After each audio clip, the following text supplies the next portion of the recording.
Queridos, olá, nesse dia nós vamos continuar a nossa meditação diária. Essa meditação nós temos estudado como manter o nosso coração aquecido em meio às tribulações, né? E como nós devemos manter o nosso coração aquecido espiritualmente.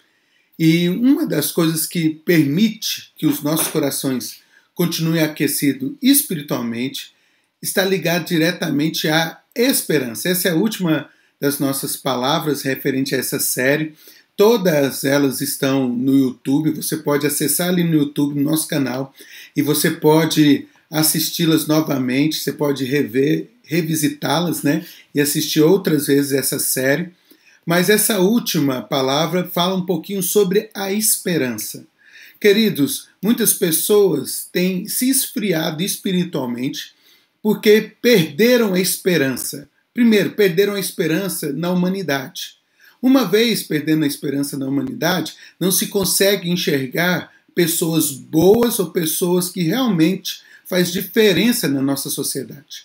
E dessa forma, nós olhamos para Deus e dizemos: Deus, mas como é assim? O Senhor criou tudo isso para quê? Para as pessoas matarem umas às outras, fazerem guerras e assim por diante?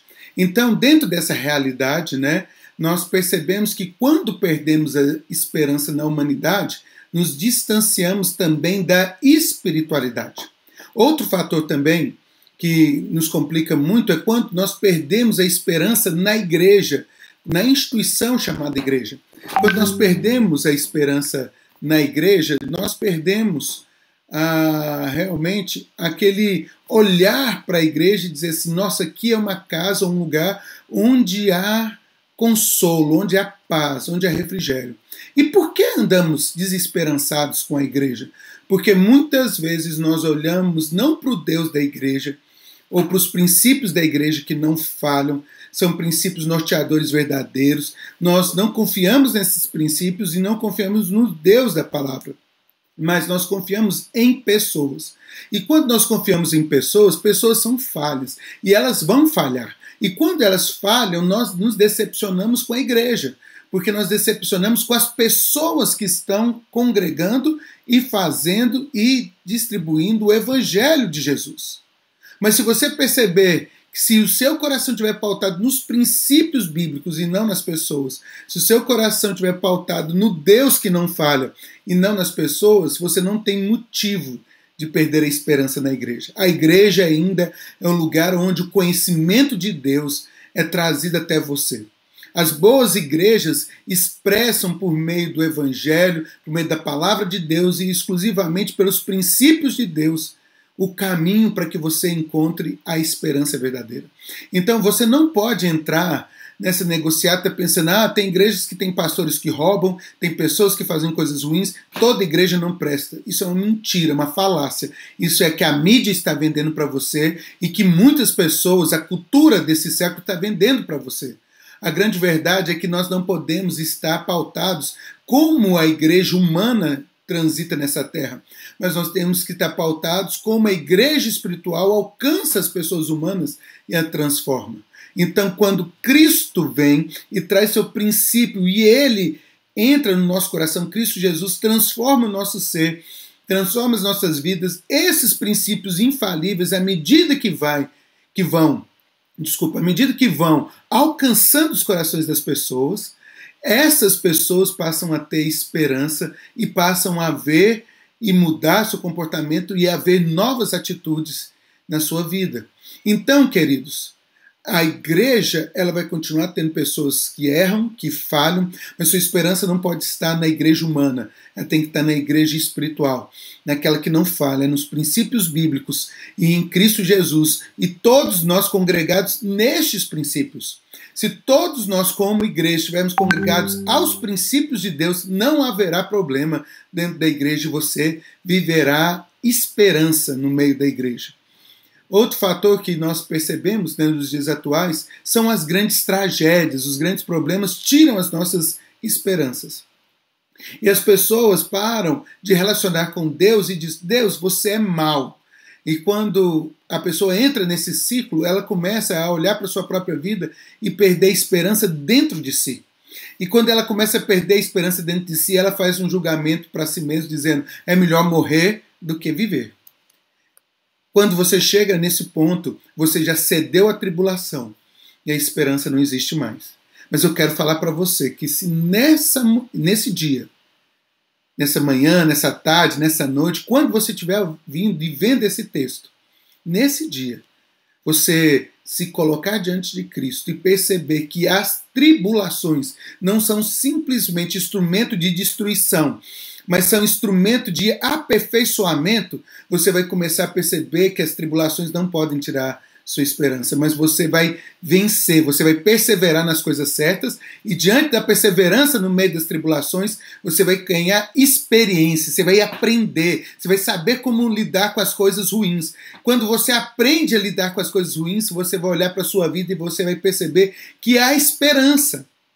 E é sobre essa realidade de aprender com as coisas ruins, criar casca, ser forte, ser valente. É como o pintinho, é como a borboleta. Eles precisam passar por uma grande luta para nascer. Eles precisam passar por uma grande luta para haver uma grande metamorfose, mudar a borboleta para que ela seja bonita, para que ela voe, para que ela tenha esplendor. Ela precisa vencer o seu casulo, e quando ela sai, as asinhas estão fortes, prontas para encarar as tempestades da vida. E essa borboleta vai romper na vida e vai viver tranquilamente nessa vida, apesar dos problemas e das dificuldades. Assim também devemos ser nós.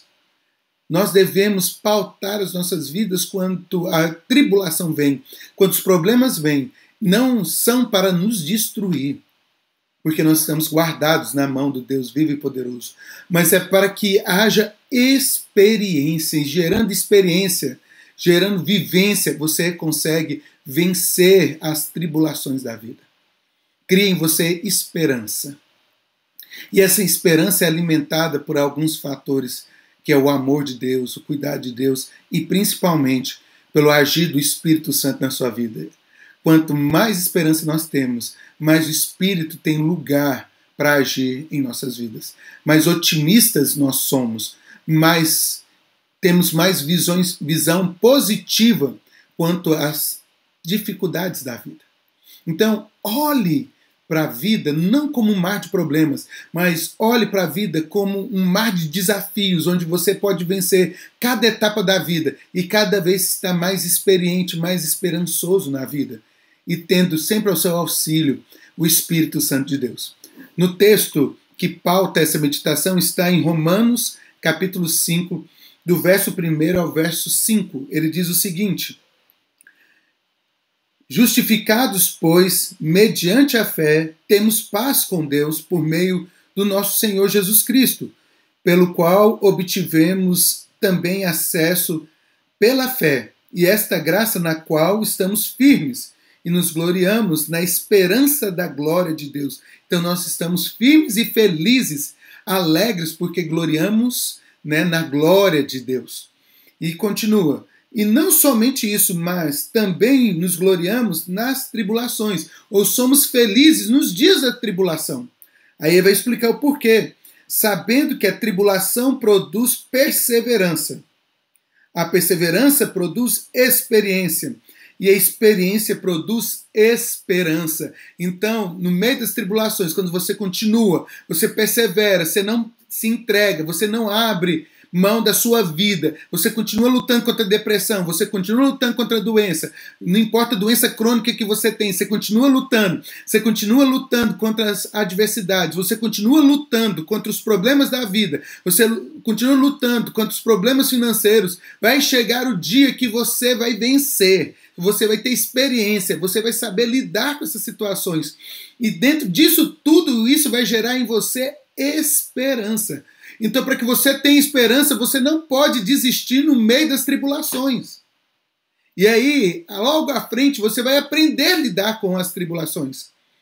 E logo à frente, você vai aprender a ter esperança mediante as tribulações. E aqui ele continua dizendo, ora, a esperança não nos deixa decepcionados, porque o amor de Deus é derramado em nosso coração pelo Espírito Santo que nos foi dado.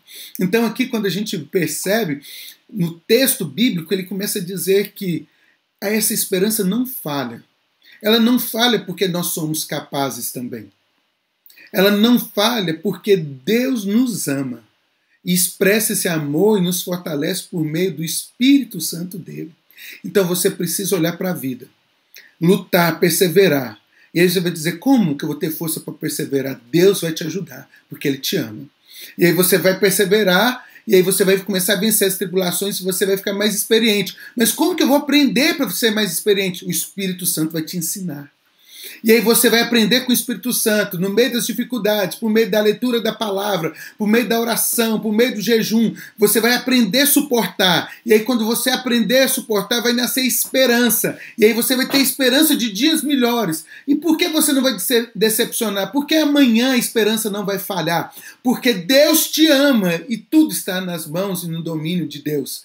E Ele mandará o Espírito Santo para alegrar o seu coração no meio das tribulações e renovar a sua esperança. Você vai lembrar das grandes dádivas que Deus faz por você. O amor de Deus é expresso pela bondade, pela misericórdia, pelo cuidado de Deus, pela longanimidade, pela paz, pelo domínio próprio que nós temos por meio do amor de Deus em nós. E tudo isso é um fruto do Espírito. Tudo isso manifesta em nós por meio do Espírito Santo de Deus. Então, você quer permanecer aquecido? Tenha esperança que o Espírito Santo de Deus está com você, que não vai falhar, e você realmente vencerá as tribulações. Nessa manhã, é esse recado que eu tenho para você. Quando você olhar para a vida, não se desespere, não se angustie, não deixe que a tribulação tire a sua motivação, mas olhe para a tribulação como um momento de aprendizado. Cresça, sempre pautado na força que vem do Espírito Santo de Deus, do amor revelado a nós por meio do Espírito Santo de Deus, o amor de Deus para nós. Então, querido, se coloque nessa certeza. Quer dizer também para você que nesse dia nós nos alegramos porque Deus tem preservado muitos de nós. Deus tem cuidado de nós no meio dessa terrível pandemia. Deus tem dado esperança para nós. Então, esteja participando conosco. Esteja se envolvendo com essa verdade. Nós vamos continuar nossas meditações diárias. Nós vamos estar postando essas meditações diárias, normalmente às 9 horas da manhã. Você é o nosso convidado, está nos seguindo. Se inscreva no nosso canal ali no YouTube. Você vai poder acompanhar conosco. Será um prazer anunciar, pregar do amor de Deus e trazer um pouquinho de paz, acalento diante das dificuldades da vida. Participe conosco, se inscreva, curta ali o canal, né, Reverendo Fábio Stephanie, né? Você entra ali no canal no YouTube, faça sua inscrição, e aí você não vai ter aquele monte de notificação ruins, não, que fica te incomodando e tal. Não, somente terá ali, né, o acesso, e você vai nos ajudar como igreja, porque quanto mais inscritos nós temos, mais recursos o YouTube fornece para aqueles que estão ali, né, anunciando a palavra de Deus nas páginas do YouTube. Então você nos ajuda. Então peça para outras pessoas se inscreverem, seus parentes, seus amigos, pessoas que estão perto de você, para que você possa nos auxiliar. Amanhã nós vamos começar uma nova série, A Providência que Vem do Alto. Esteja conosco, que Deus possa te abençoar, que Deus possa derramar da graça dele. E lembrando que amanhã à noite também, né, o reverendo Marcelo vai estar na sua live, né, ao vivo, ali à noite, às 19 horas, trazendo uma palavra de Deus para você no Instagram do reverendo Marcelo. Então você entra lá no Instagram, procura o reverendo Marcelo, lá no Instagram dele você vai poder acessar, né, a mensagem de Deus para a sua vida. Que Deus te abençoe, que Deus guarde você, o seu dia, que você possa viver uma vida de pleno cuidado do Senhor. Vamos orar? Senhor Deus Pai, Deus de glória, nós te oramos e pedimos, Senhor Deus, que aqueles que se encontram desesperançados, que o teu Santo Espírito possa renovar a esperança dos teus filhos, que eles possam sentir o toque dos teus filhos, que eles possam sentir o toque do Senhor nos seus filhos, Pai. Que não falte refrigério, que não falte, Senhor Deus Pai amado, o amor do Senhor, que não falte a unção do Espírito Santo, renovando, consolando a vida dos teus filhos, Senhor Deus. Que nós possamos, Senhor Deus, nesse dia, sentir o toque da esperança brotando dentro do nosso coração. É o que nós rogamos, é o que nós pedimos, no nome de Jesus. Amém e amém. Que Deus te abençoe.